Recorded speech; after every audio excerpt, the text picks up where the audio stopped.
So can you take us through the 8-yard touchdown, your second touchdown of the game? When did things open up for you? Did you think that was going to be going anywhere at that point when you took the ball? I think anytime you're running behind this O-line, you just have to have a lot of trust and patience. And they did such a great job all day. The tight ends blocked super well. Juice always blocks well. I mean, these guys work so hard in the run game, receivers blocking. So you just got to trust it and stay on your landmarks, and you never know when the hole can open. What were the emotions like after that pick six? You got the big lead, and then the crowd kind of is obviously coming in big after that. What was that kind of moment like? I just think we had to get back in rhythm. It's stuff like that happens throughout the game. Obviously, you don't want stuff like that to happen, but for us, I don't think we blinked. We just got back at it. There's no panic with our team. There's no panic with any of us. It's just about playing efficient football and not looking at the scoreboard. I guess nobody has to go check with Brock, do they? I mean, no, that never has to happen. What does it mean that he could turn around and make that touchdown throw pretty soon after that? Yeah, it's a 4-quarter game. That's a really good team. That's a really good team, and you can see it all over the tape. They play hard. They play fast. It's a good defense. And so we knew it was going to be a 4-quarter game. Going into half, we knew it was going to be a four-quarter game, and that was our mindset until it hit zero.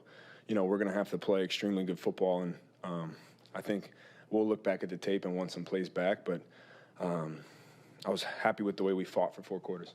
What happened here? What did you see from that touchdown pass that brought through to Brandon? Ice in his veins. Yeah. No, I mean he's such a good player, man, and he makes plays all over the field. And watching just how consistent he is back in the huddle. He's never too high, never too low. He's consistent, and then constantly, anytime he's got the ball in his hands, there's a play to be made, and he can make it. What happened to your helmet on the touchdown run? Yeah, the back of it broke, so they had to go in and get a new one. I guess they keep 2 helmets. I didn't know that, and so they were making sure the chin strap fit on the second helmet. So that was the second helmet, while one of them, the EQ guys, came in and was fixing the first helmet. So luckily, I got the first helmet back, and I only had to play 1 drive with the new helmet. So when they were screwing, was that the first helmet they were screwing in, or that must have been that was the new helmet they were screwing in so that the chin strap could fit. Okay. Yeah. That's a meme now. Is it? Yeah. It looks Nice. I'll have to check it out. You're like a robot. Like Frankenstein. It felt like Frankenstein. How satisfying was it to eat turkey in the field? That was awesome. It was actually really good turkey, too. I have no idea how they kept all of the dishes were hot. I was bummed I didn't get the sweet potato with the marshmallows. I don't know if they had a fork, but then we had to pick the turkey leg up. By that time, I was eating the turkey. But the turkey was really good, well cooked, wasn't dry at all, and like I said, still hot, which was impressive for being, 20 minutes after the game. I don't know where they kept it, but it was good turkey. All good? Any green bean casserole, anything else? No, they had cornbread. They had sweet potato with the marshmallows on top. I forget what you call that. I was eyeing that. Like I said before, I was kind of bummed I didn't get to it, but cornbread was good, still hot, just like the turkey. And then I think they had a couple more on the other side, but I was on the left side of the dish, so I didn't really get to it. But I was happy we got some food after that. Did one of your teammates shout out more than anybody else? I don't know. I think everyone was hungry, and that was a satisfying turkey. I think it's a sweet potato with marshmallows, that's right. I think you called it. That's what you call it. Yeah, souffle, casserole. I'm not sure. I think there's multiple words for it. It's not a casserole. I was thinking casserole in my head, but I'm like, that's souffle, right? Sweet potato souffle looked really good. So anyway. All right. Thanks, guys.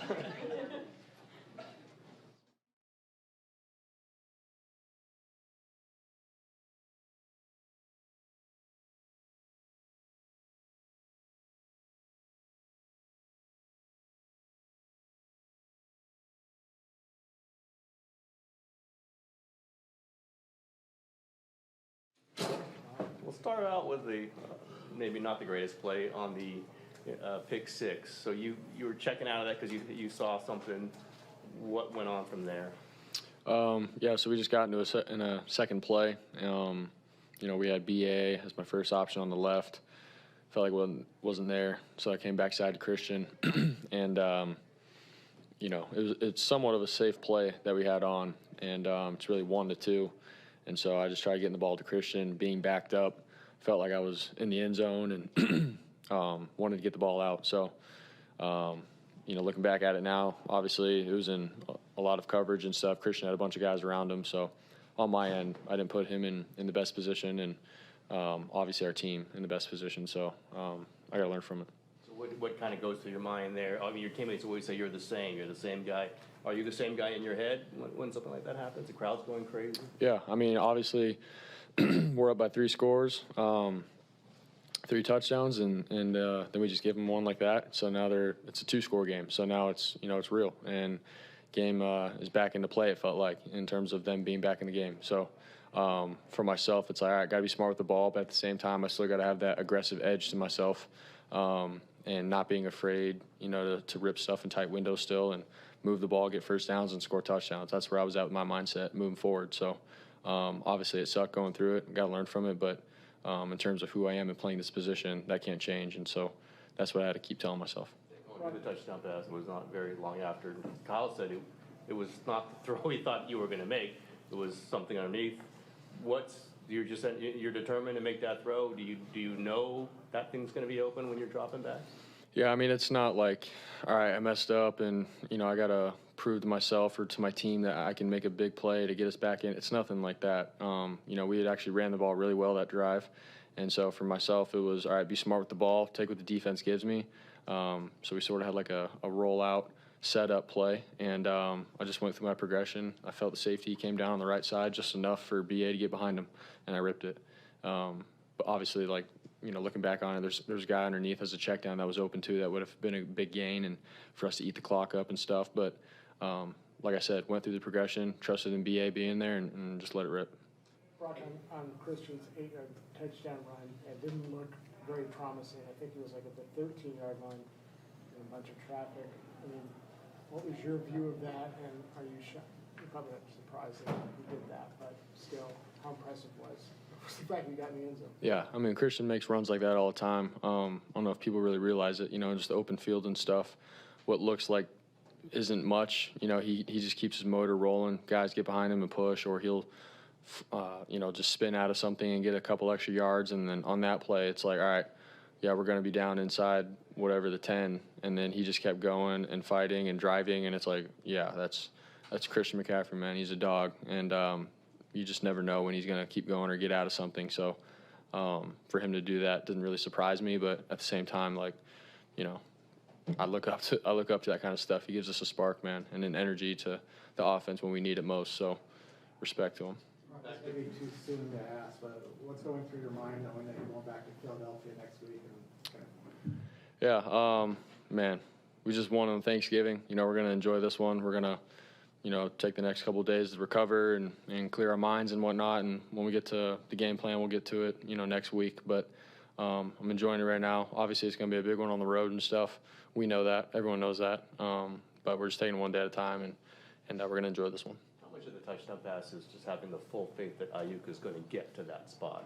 Yeah, I mean, it's sort of like what we were talking about earlier this week, just him being where he needs to be. And obviously, I wish I could have, hit him more throughout the game and stuff. But when we needed it the most, him being there and, as a receiver, you never know, when that ball's coming your way.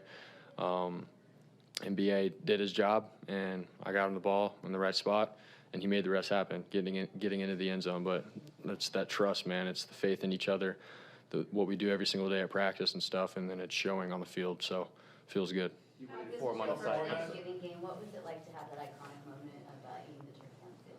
Yeah, it was sweet. I mean, just growing up, you're with your family and stuff, watching the NFL games go on. You see the post-game interviews and the turkey legs, and it's just like a good time, watching it with your family. So to be able to be out with my teammates after the game on a win on the road, eating some turkey legs and stuff like that, it was fun. It's going to be something we'll look back on and smile about and whatnot. So very thankful. Rob, you said several of your teammates posted on social media, I don't know if you heard or saw, the announcement that you won the Player of the Week award this week. What does that kind of support mean to you? And did you you hear about that or see that, or Can number you- one, and then what does that mean to you? Yeah, yeah, I saw it. You know, Kyle and some of the PR people told me, you know, that I had won it last week and stuff. So it was cool. And then my teammates, you know, having my back and, you know, going through a 3-game stretch like we did and losing, and then coming out and just playing football and winning again. So for them to have my back through all of it, man, it's real. You know, the love is real, and I appreciate every single one of those guys in the locker room. And I want to go to war with them every day. And so to see them, you know, just sort of show some love like that after a game was awesome. So love these guys. After the touchdown, you waited for Brandon on the sideline. It looked like you had a pretty intense moment there. What was that about? Man, I mean, we had talked, you know, throughout the year and stuff, you know, like after practices and stuff. It's like, man, you know, we have an opportunity to do something real special here, you know, like him and I, Debo, Christian, George. But I always talk to like BA, like, man, like time's coming, man. I know you're hungry for it. We could all tell because, you know, he goes balls to the wall, you know, like at practice and meetings. He does everything right. And so, you know, for me to, you know, tell him, you know, week after week, like it's coming. And then finally we're seeing it. It feels good to just to know that, man, the work that we put in, the trust, the talks, you know, we're seeing it now. Obviously we have a long ways to go and stuff, and it's going to be game by game, day by day, but I'm really happy for him. He's a really good receiver, and I think he deserves more credit around the league and stuff, but that time will come. All right, thank you guys. Thanks, guys.